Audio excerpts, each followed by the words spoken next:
78 Sports TV here. Salute to the mighty LDBC. Y'all smash the like button and hit the subscribe. Turn on your notification bell to be notified when I drop a new video. And if you're digging the video, go ahead and share this joint. So, the ridiculous character known as Stephen A. Smith, who we all know has been on like some warpath, and his extreme, unusual Captain Save-'em, Captain Kirk defense of Caitlin Clark, as if this girl needed any defense. Stephen A. Smith has decided to champion her cause.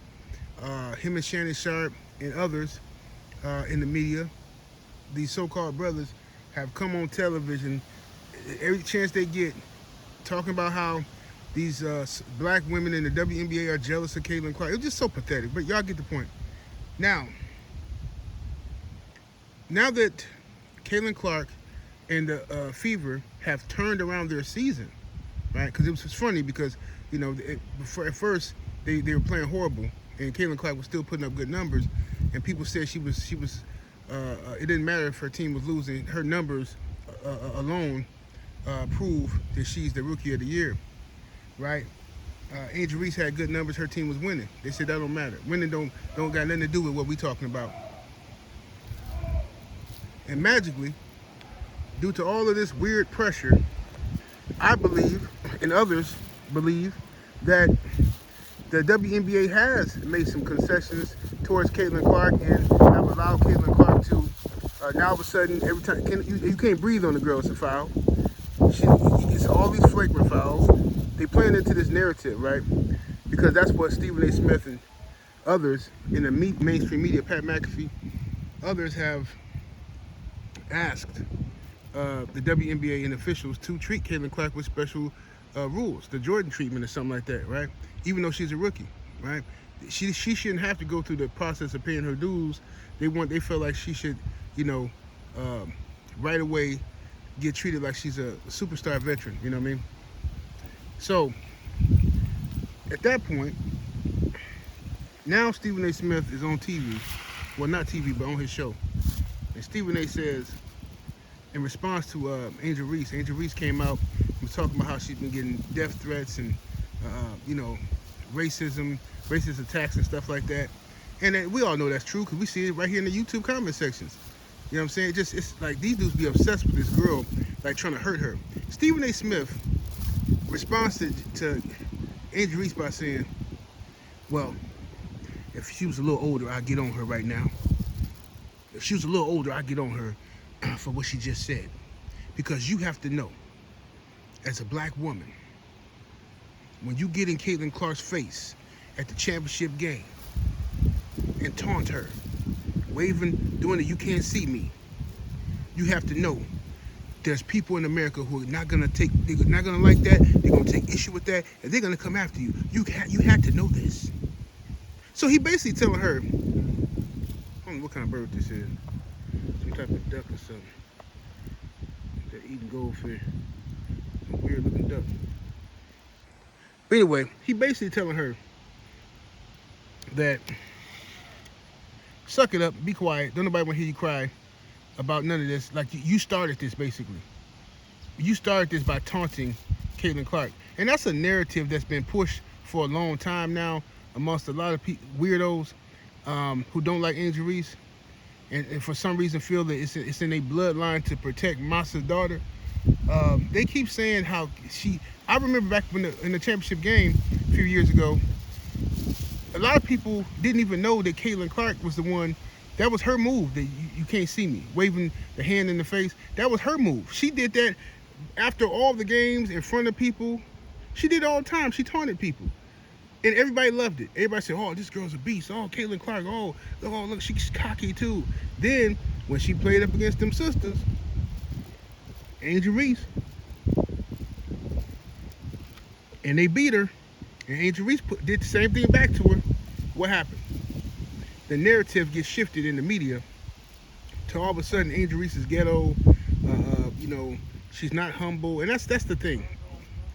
They still want black athletes to live by the Joe Louis rules.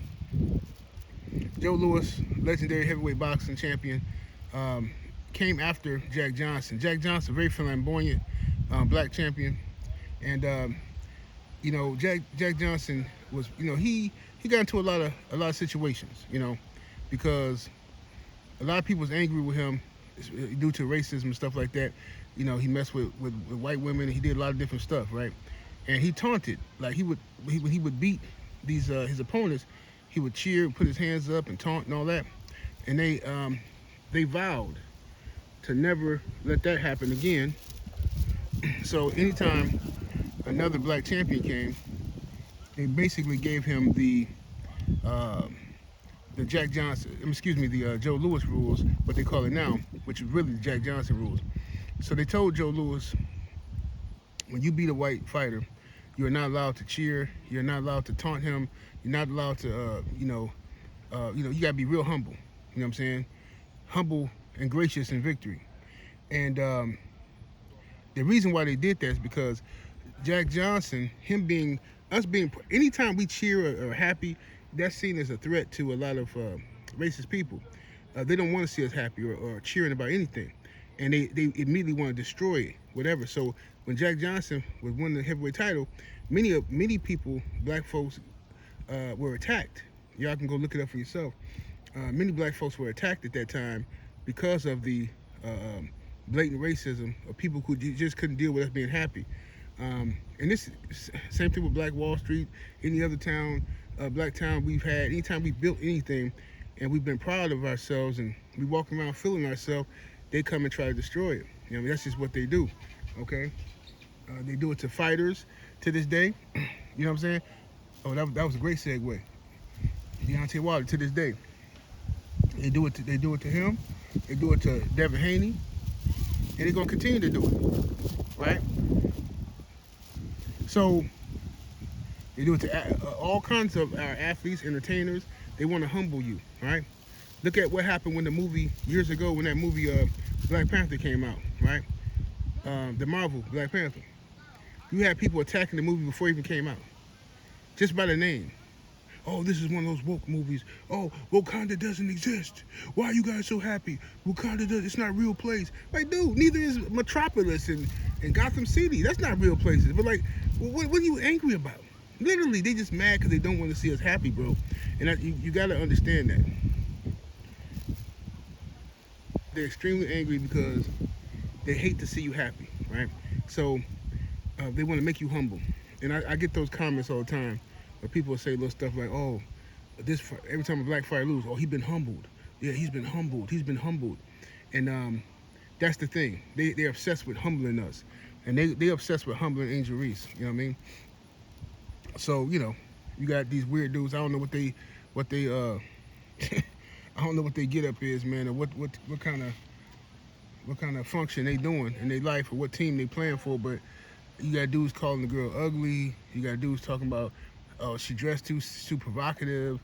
Just all kind of stuff that men shouldn't even be worried about in a negative way. And unless this is your daughter, your sister, your girlfriend, I just don't understand why you so concerned about how she dressed or her confidence level. You know what I'm saying? So you got dudes that's hitting her up, trying their hardest to lessen her confidence and make her cry, make her feel bad. That's why Angel Reese needs to stop coming out and giving these trolls the satisfaction. Stop crying. Stop giving these dudes. Stop letting them know that they're getting under your skin, because that's encouraging them to continue to do it. That's going to keep encouraging them. You know what I mean? So,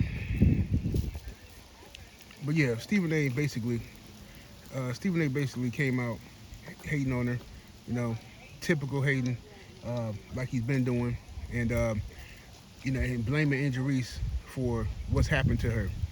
Basically backtracking it down to her waving her hand in old girl face. Now, had she not done that, then magically, I guess racism wouldn't exist no more. Maybe all these people would magically just love Angel Reese if she just hadn't waved her hand in Caitlin Clark's face. Okay, so what about if that's the truth, Stephen A., why wouldn't they also hate Caitlin Clark? Well, I know you know the answer to this, because Caitlin Clark, she was waving her hand in people's face too. Why wouldn't they hate her? Why? Because this country is racist, and you know that. It's a big portion of racist people in this country, and Stephen A. Smith spends all his days doing the balancing act and kissing the behind of those same people that he knows is racist. Walking that balancing beam, you know what I mean? That's what he does. But anyway, it's a beautiful day out here today. Just sitting out here at the park enjoying this. Just got done my walk. Some chilling, relaxing, sun shining. You know what I mean? But anyway, y'all let me know what y'all think about this this situation. And it's bothering me that because first of all, nobody ever said, well, at least nobody over here ever said that Caitlin Clark couldn't hoop. Everybody says she a beast, she can ball out, all that kind of stuff. But people need to stop babying her, stop treating her like she's supposed to get treated special and all this type of stuff. They're gonna stop doing that, right? And all I seen from a lot of the sisters in the WNBA and on TV, they were saying, well, good, I'm glad y'all watching the WNBA now. I'm glad y'all excited about Caitlin. But guess what? Now that you're here watching, look at this sister here, Asia. Look at this sister over here. There's a lot of people that's better than Caitlin Clark. Since y'all watching now this is our opportunity to talk about some of these other girls. Stephen A. Smith and them felt like, no, we ain't got to talk about them. I ain't talking about them. We got to talk about Caitlin Clark because she's the reason why we even paying attention. Because we got to watch her. Unbelievable, man. But anyway, that's my opinion. 78 Sports TV, salute to the mighty ODBC. Y'all smash that like button, share the video, hit the subscribe, and I'm up out of here. Deuces.